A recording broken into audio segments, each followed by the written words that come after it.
Hello, I am Heather Gregg. I have got a tagline, all the arts, all the time. And today I'm going to be talking about an art book I got a couple of days ago, Cezanne.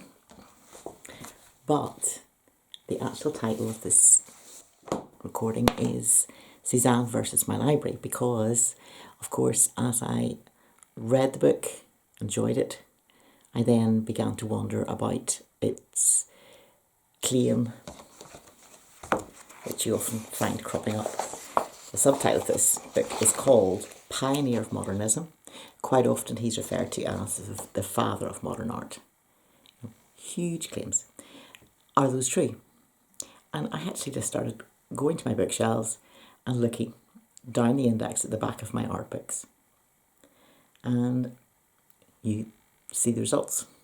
So I've got some books to look at and mixed in with this and see how does this book and Cezanne refer to the rest of my library. My art library is quite small, but it's been carefully chosen over the years. It's probably about 2.5 or 3 shelves of art books, and specifically modern art, 20th century, but in particular is what I'm interested in. So let's see what Cezanne is doing for us and what this book has to say to us. So first of all, the fact it's from the Taschen series, it's a series of books on classic artists. This is number 41. I checked and it's still available secondhand and it's well worth getting. It's written by Ulrika Bex Maloney and it's been translated by Phil Goddard, and I find it a really good book as a way to look through his art, get enough of the biography to get you started. I obviously had heard of Cezanne and read bits about him, but this was a good general sweep through his life. There's even a kind of timeline at the back where it says what he's happening in chronology. So again, that's very useful, what's happening at different years. And the best thing of all, which I think I said immediately I brought the book back, is the size of the paintings reproduced. So it's much larger than A4. For example, here it is compared to an A4 sheet. And that size helps you to see the details, and as you can see in the cover, this is a close-up of one of his very famous still lifes where he's looking at fruit, painting fruit on a bowl, and you're starting to see all the different shadows and colours and the detail that he's doing, because that's what he's concerned with, the detail of it and how it is working in space and how it gives that effect of space as well. So the clear story that comes across as a picture of the artist himself is that he was quite rough and gruff and provincial. He came to Paris, he didn't fit in with the Impressionists. He seems to have had an ability to fall out with people over time, and he was a total disappointment to his successful businessman father. He himself had an unhappy marriage, and although he loved his son, that was born as a result. And he was a slow painter. So the dates beside the paintings are important because they let you know how very long he was working on a single picture at a time. He was basically off the map because the map of art at the time was Paris. And I learnt different things from reading this book that I want to just mention to you to give an example of why it was so good. So one of the things I found from the book was that he was not really fitting in with the Impressionists, even though he took part in their first exhibition. And in fact, I've heard other art historians speak of him as a Post-Impressionist, following on after. And his work was then key in what Matisse and Picasso went on to do. And there's a little comment, for example, in this book that says of a painting that Picasso bought it. So when Picasso himself buys somebody else's picture, you can be sure that he wants to look at it really, really carefully. And I thought the book was really clear to me on the specifics of being independent and success of being an artist or not. And it mentions about the Impressionists, and we tend to think of them as very, very successful financially and obviously very influential in art. But of course, at the time when they came out, they were radical. They didn't fit in. They weren't painting in the style of the usual art academy.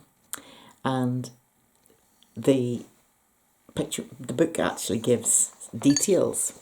So it says their first exhibition together at the photographer's studio in Paris.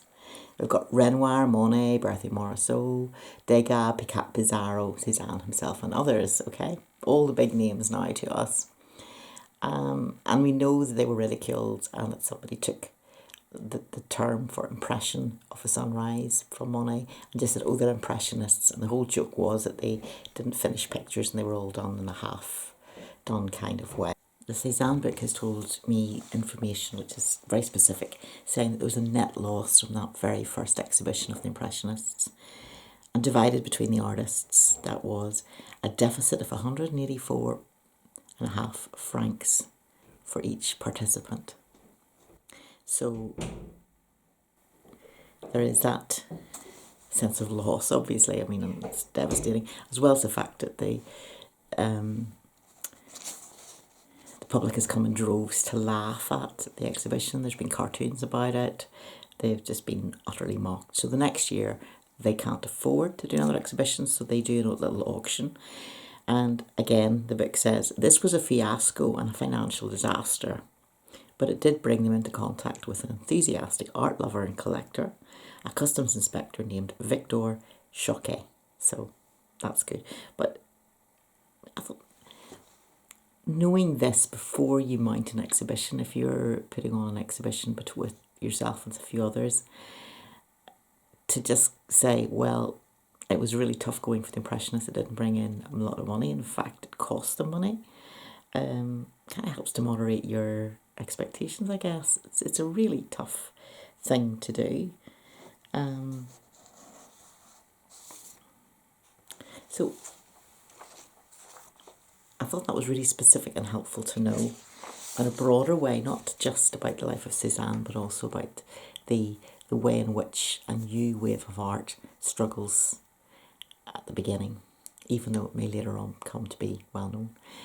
There was an exhibition specifically about one of the dealers most associated with the Impressionists, Durand Ruel, and Monet had a quote in the exhibition which was, if it wasn't for him, we would all have starved.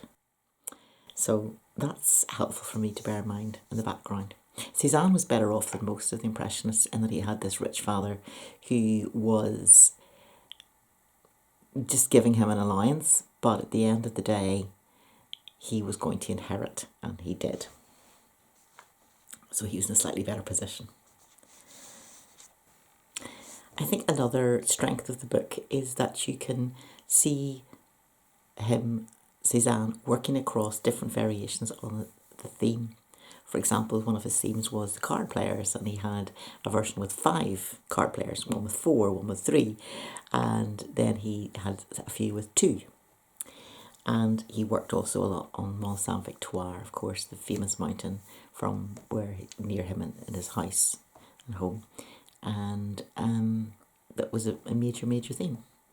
Then towards the end of his life, he started to paint the large bathers, which were really quite a tall order because they were so large that in this book it actually shows the slit he had built in the wall of the house so that he could bring in the canvases and take them out into the sunlight to look at them in the air, in natural lighting, and work with them.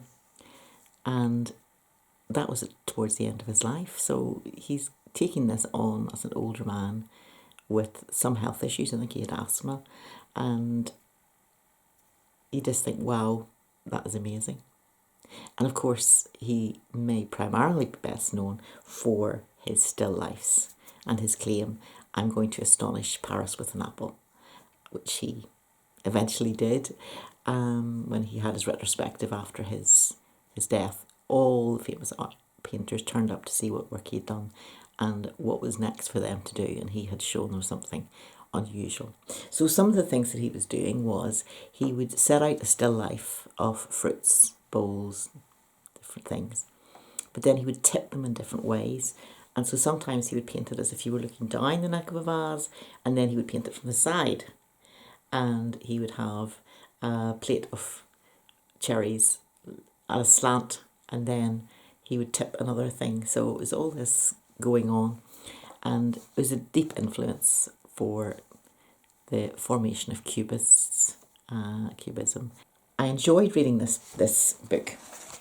It's quite short because a lot of it is simply the pictures, and enough, as I say, of the biography to get you going and understanding what you're looking at and what are the main points of Cezanne himself as a person, and what about him as a painter, and what is he doing, what is he at. So this morning then, having read this in, a few hours, I then this morning saw a talk on the National Gallery, which is available on YouTube. I'll put a link in. And a really good talk on the bathers, the Grandes Baigneuses.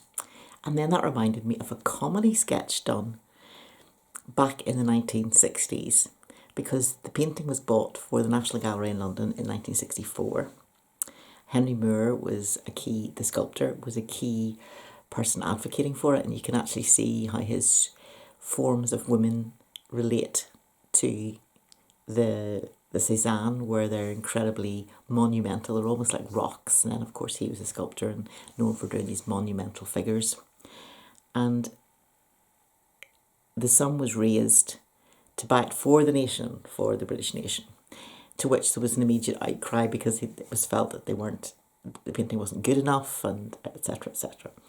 And there's an incredibly funny sketch done by Peter Cook and Dudley Moore, which was in a series not only but also, and they dress up as kind of workmen in a little cap and working jacket, and they have this little tin of sandwiches, and they're sitting in supposedly the National Gallery and discussing that very picture amongst others. And it's hilarious because they're saying, oh, we bought that for the nation, and how much it cost. I think it was maybe $500,000 or something. It wasn't not very much money. And they're complaining about it and saying, well, how much did that cost per bottom? Because you're seeing a lot of the bottoms of the ladies getting ready to swim.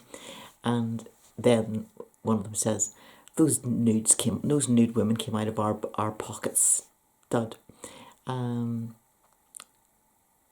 then they're talking about art and how art is good when the eyes follow you around the room, which is what a lot of people say about the Mona Lisa. So then they say, this is a great work, it might be a good work of art because the bottoms seem to follow you around the room. So it's hilarious. It's well worth watching. I'll put a link to a version of that that's up on YouTube as well, so you can see and enjoy. And the real joke, of course, is that the two comedians who'd written the sketch and presented it were recent graduates of Oxford and Cambridge. So they were the intellectuals of their day, in a way, the best educated, and they were playing a couple of guys who didn't have a brain between them and didn't know what they were looking at and were just spouting nonsense, which is a little in-joke in a way. Now, that made me think about, well, how is Cezanne relating to my library? So I've got some books and little references to talk about, and I'll just do that now. Pull them out. It reminded me personally, we'll start with my personal story. How did I meet Cezanne? And when I first spoke about the book, I thought that it was at an exhibition in London, but no, it was actually in France. And we were many years ago at the Musée d'Orsay in Paris, and I fortunately bought the guide to the Musée d'Orsay when I was there. So, of course, exhibitions change and get moved around. So I know what was there and what was available at the time, and they just didn't make that much of an impression on me, to be honest. I spent 2 days actually in the Musée d'Orsay. My husband thought we were going to have to just live there, just kind of find somewhere, that we could camp out but so that's, yeah, and these pictures here were the pictures for Cezanne. I think I took a postcard away of the card players and a poster of this somewhere. I have to look that up. So I enjoyed it, but it was overwhelmed because it was my first view of all the Impressionists, and it was just fantastic, just such a gorgeous space, light-filled former railway station. It's just phenomenal. It was just bliss being there. So that's why Cezanne didn't maybe strike me as strongly as in other places, because he was one of many. I was seeing my first Monets, I was seeing my first lots of the main picture painters, and at the time I was particularly interested in Impressionists. But then I saw his work in another exhibition. I'm just going to get the book for it. You may hear a crash of other books falling down. And it was this exhibition from Russia. So this came across to London, and it was a lot of works in the Hermitage and French and Russian master paintings, 1870 to 1925, from Moscow and St. Petersburg at the Royal Academy of Arts in London. And I went across because I reckoned that if all these pictures came from Russia to London, it was the least I could do would be to get on a plane from Northern Ireland and pop across to see them. Fantastic exhibition. And one of the first things, I think the first room that I saw was a Mont Saint Victoire by Cezanne, and I just couldn't get over how unfinished it was. You could see so much raw canvas around it, and I was not impressed, to be quite honest. I really wasn't impressed. But actually I've realised that it was quite astonishing it survived, because what's coming across from the Cezanne book is that he really just was discontented with what he would achieve. He didn't like things. He wouldn't often not finish pictures. Even after months and months and months of somebody sitting for him every day, he would just say, well, it's not going to work. No, can't do it. That's it, and that would be all. And he would get rid of pictures. He would destroy them. He was a harsh critic of his own work. So anything that survived, doesn't matter if he covered the whole canvas or not, it's wonderful to have it. It's kind of what I came away with.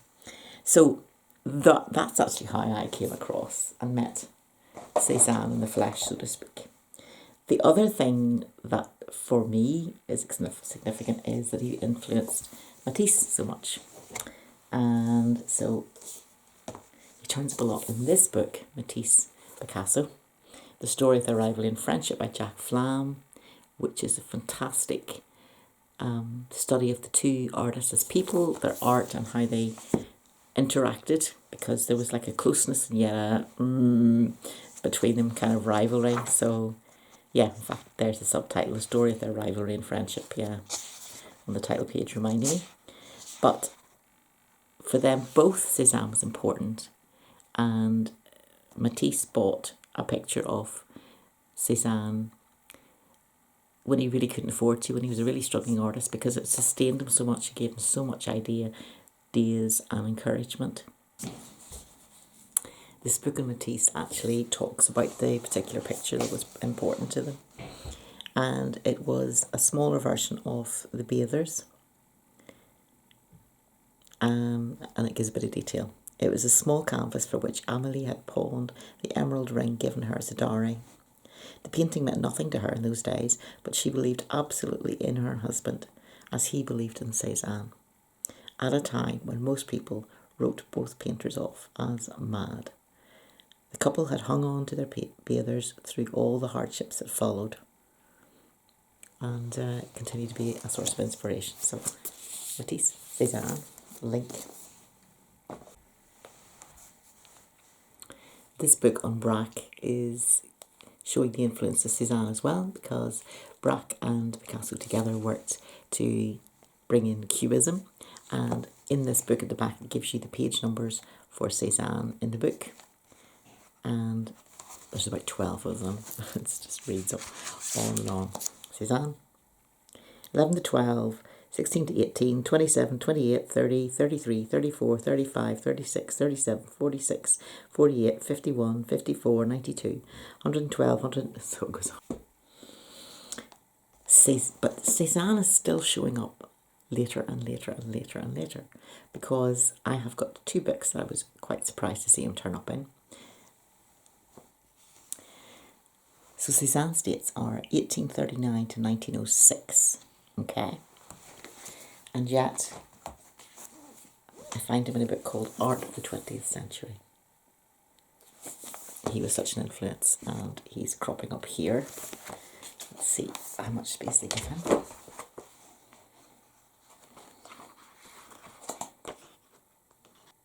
There's about 25 references to him. And in particular, World Art from the Provinces, Paul Cézanne, the Primitive of a New Art. I love the fact that the description of his painting uses a musical term. The pictorial space is defined solely by rich and subtle gradations of incorporeal colour. Instead of using paint to model figures and objects, he modulates the paint with the aid of half and quarter tones as a composer modulates his theme by changes of key. A lovely way to put that. But I think it's significant that he gets a whole double page to himself in this book. In this book, Art Since 1940, you would think Cezanne would not be mentioned, but he's mentioned on 7 pages, and there's one of his pictures shown in black and white, admittedly, but it's there. Art Since 1940. This book, The Shock of the New, by Robert Hughes, was a great, well-known TV series explaining how modern art had developed. And this is what it says about the influence of Cezanne.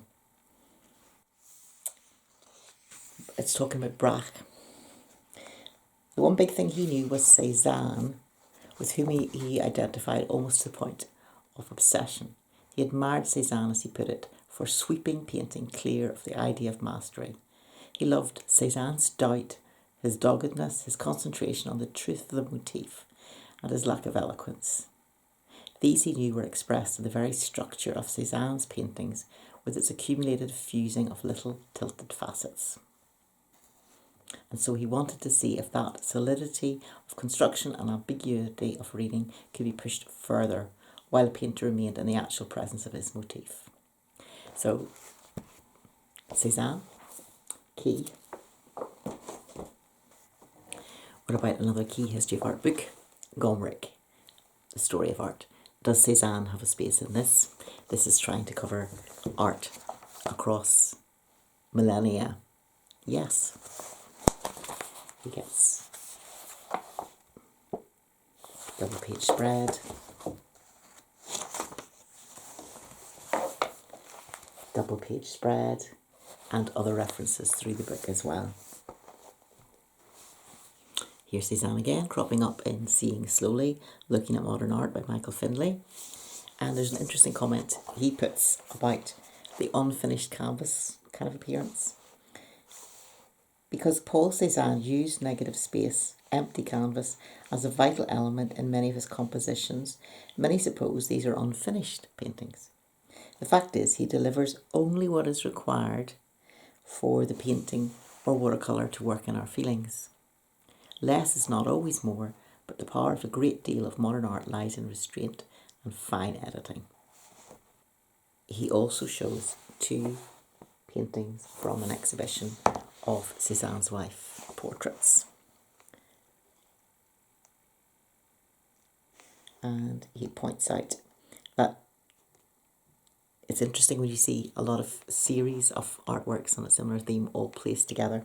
And here he says, in fact, one privately owned work that I had seen a few times in its owner's home and had never cared for, perhaps because it was not well lit, blazed from the wall, and I could hardly believe it was the same work. Being able to compare similar great works intelligently juxtaposed is a unique treat. There's a call to visit exhibitions then. I could go on for a wee bit longer, but I think we've had enough to prove that there are many, many references to Cezanne after his own lifetime. In fact, if you've got any art books on modern art in your home, I would suggest that you have a look at the back in the index and see what are the references to Cezanne. So I have enjoyed the way this book has sparked me to look for other references, and the way it's been a joy to see the large format pictures and get a quick understanding of the biography and the scope and the life of the painter. And now I do want to find out more. I'm intrigued. I know there are his letters, there's biographies, obviously, and various books on different themes that he painted. And he's been well known for an extremely long period of time. So I'm going to be reading more books about Cezanne. If you've got ones that you think are particularly good, I would love to know what they are. You could just leave a comment in the video. Thanks for watching, and bye for now.